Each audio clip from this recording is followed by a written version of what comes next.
porque no solamente vulnera el tema de la autonomía comunal, de la autonomía de los pueblos indígenas, sino que está alientando abiertamente la violencia y el uso de armas de fuego. Muy buenos días, Nicolás, y muy buenos días a todos los oyentes de tu programa, y bueno, gracias por la posibilidad de conversar sobre este punto. Yo he visto declaraciones de representantes de las comunidades nativas que están sumamente preocupados por lo que esta decisión podría significar.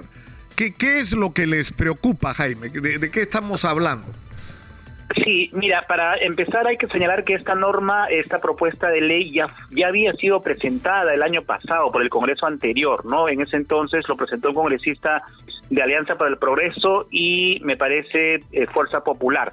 En su momento, el año pasado, en abril, la ley fue observada inclusive por el Ministerio de Defensa y el Ministerio del Interior, porque efectivamente no tenía sentido lo que se proponía en la ley.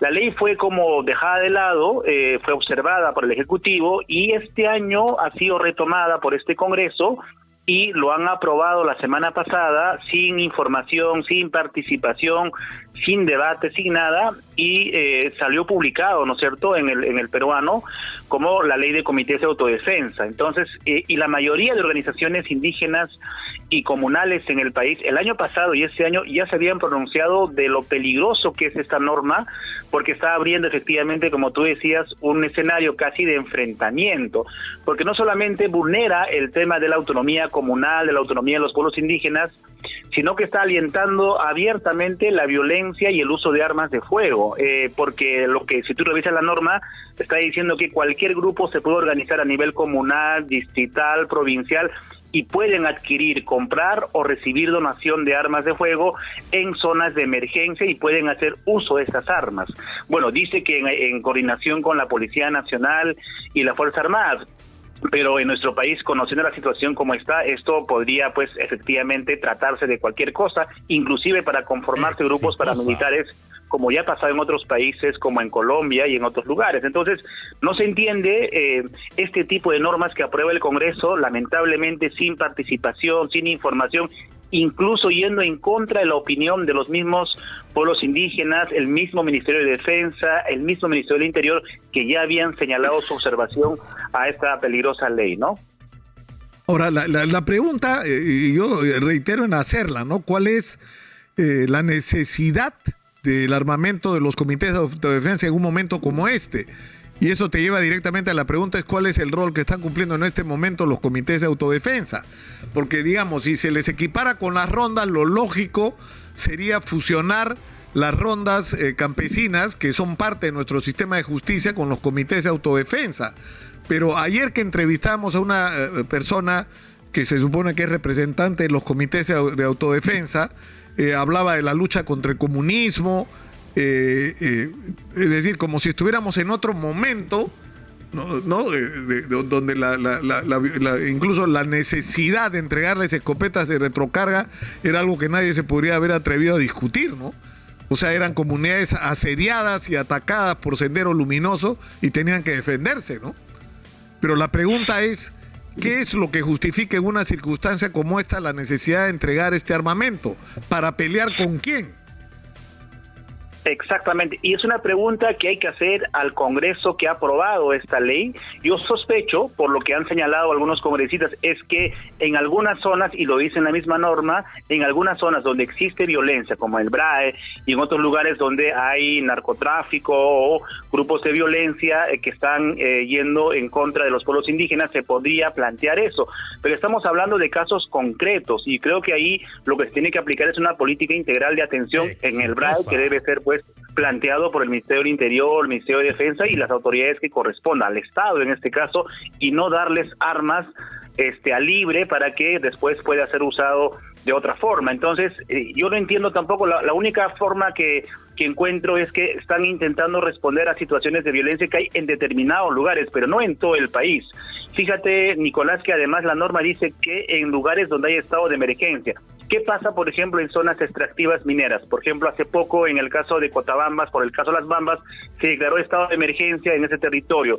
¿Podría la policía y las Fuerzas Armadas pedir que se conforme un grupo CAT y darles armas para que también puedan atender esa situación, es decir, deja un espacio demasiado abierto para que efectivamente se conformen estos comités de autodefensa. Entonces, creo que es desproporcionado, no tiene sentido, hay que preguntar al Congreso bajo qué argumento de fondo es que están aprobando una norma que efectivamente abiertamente promueve la violencia y han salido varias voces críticas, exministros, las mismas organizaciones indígenas a señalar que no tiene sentido. Esta ley tiene que ser declarada inconstitucional. Hay que ver en todo caso qué responde el Congreso frente a estas observaciones que estamos haciendo, ¿no? No, claro, pero lo que más llama la atención es que ha aparecido como debajo de la manga, ¿no? Porque, es decir, es tan serio lo que se está planteando que debió ser en todo caso el final de una discusión. Lo otro que me sorprende es que ha tenido una alta cantidad de votos, ¿no? ¿Cuántos votos ha tenido? 80 y tantos, ¿no? Sí, casi 90 votos, es decir, ha sido aprobado por la mayoría de congresistas, incluido congresistas de Perú Libre, o sea, ha tenido una alta votación, efectivamente ha pasado desapercibida, no ha tenido participación, no ha habido debate al respecto y se ha aprobado prácticamente de un momento a otro. Ahora, hay un tema ahí, Nicolás, que habría que puntualizar. La población aguajún y los huampis están denunciando permanentemente que están sufriendo violencia y hostigamiento de taladores ilegales, mineros informales en varias regiones de la Amazonía. Ahora, ese problema que tiene que ver con el tema de defensores y defensoras ambientales que en efecto lo están asesinando, tiene que ser abordado de otra forma. Pareciera también que el Estado o el Congreso les dice muy bien a la nación Huampis o a los aguajún, miren, tienen esta norma para que ustedes se puedan armar y defenderse, es decir, casi promoviendo un enfrentamiento entre civiles, que es lo último que queremos. Entonces, esa no es la salida. Uno podría pensar que en estos casos también se buscaría dar esta forma de enfrentamiento, digamos, entre poblaciones amazónicas y obviamente estos grupos de mafias que ya existen en la Amazonía. Pero tampoco se entiende muy bien porque no habla de esto. Entonces, los mismos pobladores, por ejemplo, de los aguajún, han señalado lo peligroso de esta norma, ya lo dijeron el año pasado, y hace poco que estuvieron en Lima, la semana pasada en el Encuentro Nacional de Defensores, también lo han señalado. No están de acuerdo con la aprobación de esta ley, ¿no? Claro, que además, en todo caso, si alguien me dice hay que promover alguna forma de que las comunidades amazónicas que están siendo atacadas por los traficantes de madera, por el narcotráfico que está bajando hacia el llano y apropiándose de sus territorios y asesinando a sus líderes, que me digan que hay que ver la manera de que esta gente tenga la posibilidad de defenderse, eso puede resultar razonable. Pero lo que ellos quieren, por lo que los he escuchado, es que intervenga la autoridad, ¿no?, competente, que en este caso es la policía, que tendría que estar actuando en esta zona, ¿no? Efectivamente, es decir, la constitución política en el país señala que quienes tienen que cumplir este rol de resguardar orden, seguridad ciudadana es el Estado, es el Ministerio del Interior, la Policía Nacional.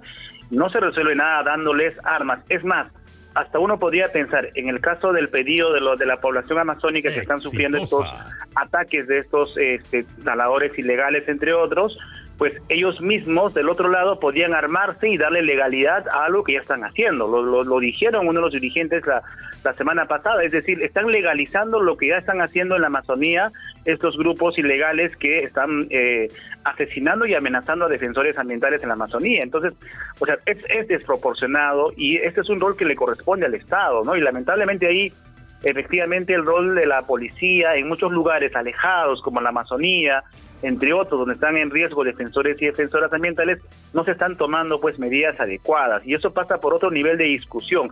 Hay un protocolo para defensores y defensoras ambientales, por ejemplo, que se aprobó en el MINCUS, hay un mecanismo multisectorial que está viendo que lo apliquen los demás ministerios, pero eso tiene que hacer el Estado, y eso es lo que hay que mirar, empezar a avanzar en políticas que efectivamente garanticen protección a defensores y defensoras ambientales, por ejemplo, ¿no? Entonces creo que por ese lado tampoco yo veo que esa norma va a resolver el problema. Por el contrario, lo va a complejizar peor y probablemente va a promover mayor violencia, como ya está pasando ahora, ¿no? Jaime, te agradezco mucho por esta comunicación. Muchas gracias por atendernos. Muy buenos días.